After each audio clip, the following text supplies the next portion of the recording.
Feeling the end of the year crunch? This week, I'm sharing sanity-saving tips for music teachers to coast to the end of the year with a smile. This episode is packed with practical strategies to keep your classroom running smoothly, even when your kiddos are running wild. Stay tuned. It's the Happy Music Teacher! Are you an elementary music teacher who's frustrated and overwhelmed?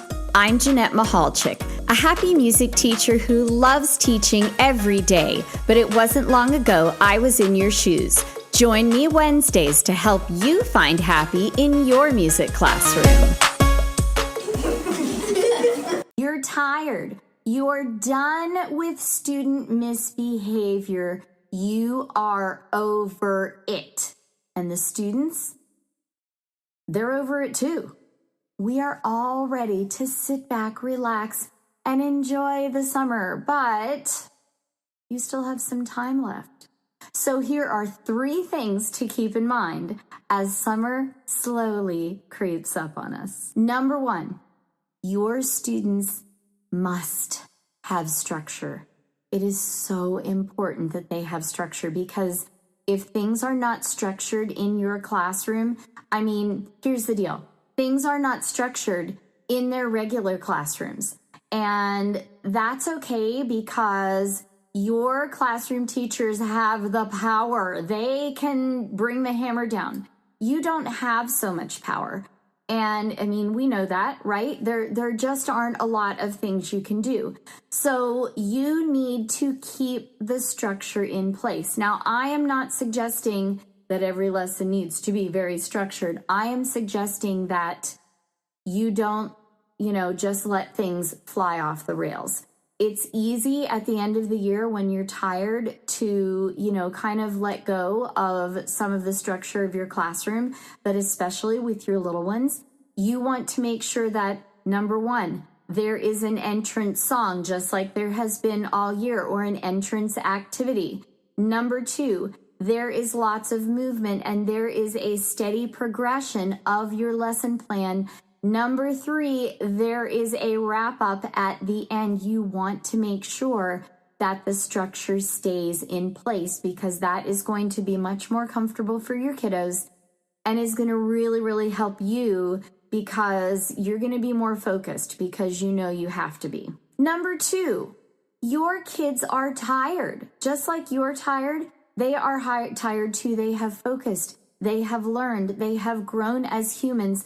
They have had teachers set very high expectations of them. So I want you to give them a little grace. I want you to make sure that they don't have to learn anything new at this time of the year. It is okay not to teach them anything new. Don't start a new unit. Don't do some ukulele with them unless they've been doing ukulele all year long. Don't try to teach them the recorder the last 3 weeks of school. First of all, it's going to be a mess. And second, it's not going to be successful for you or your students. So no new learning. Do things that are super easy, super fun, lots and lots and lots of review. Number 3. Remember that not every student is going to be excited about the summer. You've got some kiddos that are going to go home and it's not going to be nice there. They might not have enough to eat, or they might have to take care of younger siblings because mom and dad are both working or grandma is working. Maybe they're, at home with grandma. Maybe they don't have a good home situation. So when students are acting out, remember that everything that happens, they do not have the vocabulary to tell you what's wrong. So they are going to show you that things are wrong. And they're not doing it on purpose. They are not coming into your classroom and being, let's see how I can make Mrs. M's life a living, for the remainder of the school year. They are not doing that. They are coming in the same way they always do, wanting you to love them, wanting you to share with them, wanting to have fun in your classroom, and try to give them some grace because some of them are not going to be excited about going home for the summer. Maybe they don't have anything going on. Maybe they're just going to be hanging out all summer. And, a lot of people are excited about summer. I was always excited about summer, but definitely you have kiddos who are not going to be excited. And that may be why you're seeing some extra behavior. So what do you not want to do? First of all, you do not, and I repeat, you do not want to watch movies with your students. All they're going to do is talk. They are not going to be excited about a movie because guess what? Every class they're in is watching movies. And I'm not suggesting that you can't. You do you. If that's going to work for you and your students, then hey, watch a movie.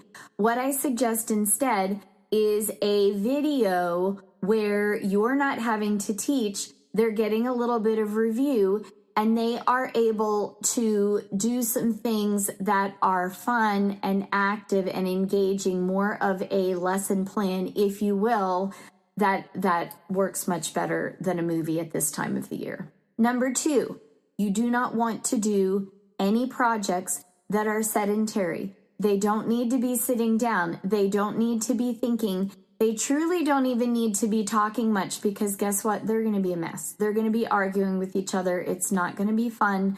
So try to keep things moving and active as much as possible. We talk all the time in the Happy Music Teacher Academy, which is my community for elementary music teachers.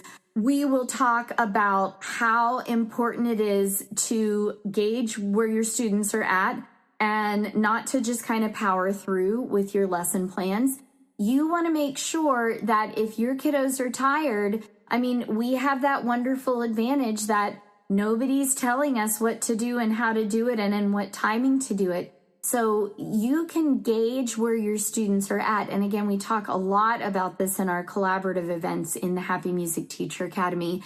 And we talk about how when you're gauging your students, then you want to revise your lesson plans. And sometimes you'll even have one class that's able to do the activity, but another class might not be. And we talk about lots of strategies and ways that you can gauge what the students are ready for and how to, revise your lesson plans to make sure that you're meeting the students where they are, even though you've got so many of them. Number 3, no activities that require a lot of thinking, no new instruments, no special projects that they really have to work hard on. All you're doing in that case is setting yourself and them up for failure. So what do you want to do? Well, you want to take them outside and do some of those musical outdoor games that we talked about in another episode that I will link to in the show notes. You want to do movement, line dancing, clapping games, anything that is really quick and easy and fun and fast-paced and doesn't require any thinking and automatically transitions for you. You do not want to be standing up explaining things. Not a good idea this time of the year. You want to do games that review and centers that review. So those are the types of activities that you should do at this time of the year. Let's go back into a real quick review. I know, so short, right? Number 1, remember that you want to keep things structured. Keep things the same as they always are. Keep the order of things the same as you always have it. Number 2, remember that your students are tired. You are tired. Everybody's tired. And you want to do things that don't require a lot of thinking. And number 3, remember that not everybody's going to be excited about summer coming up and having to be home all the time, and you might see some behaviors that you don't normally see. What do you want to teach? Let's go real quick through those again. Movement, line dancing, anything that's active, centers, video play-alongs, any of that good stuff. What do you not want to teach? You don't want to do movies. You don't want to do projects that require a lot of thinking. You don't want to do anything sedentary, and you don't want to do instruments that they haven't already learned. If you need some good activities for the end of the school year, I recommend my outdoor game bundle. You can find it by going to thehappymusicteacher.com/outdoor games. And you are going to find there 7 different outdoor games with all of the instructions. They are super easy. They are very active. They are very engaging. All of them do review of note reading skills, and they are just awesome. This podcast is a proud member of the Teach Better Podcast Network. Better today, better tomorrow, and the podcast to get you there. Explore more podcasts at www.teachbetterpodcastnetwork.com. Well, that's all I have for you today. But before I go, I want to remind you, keep learning, keep growing, and keep being fabulous you.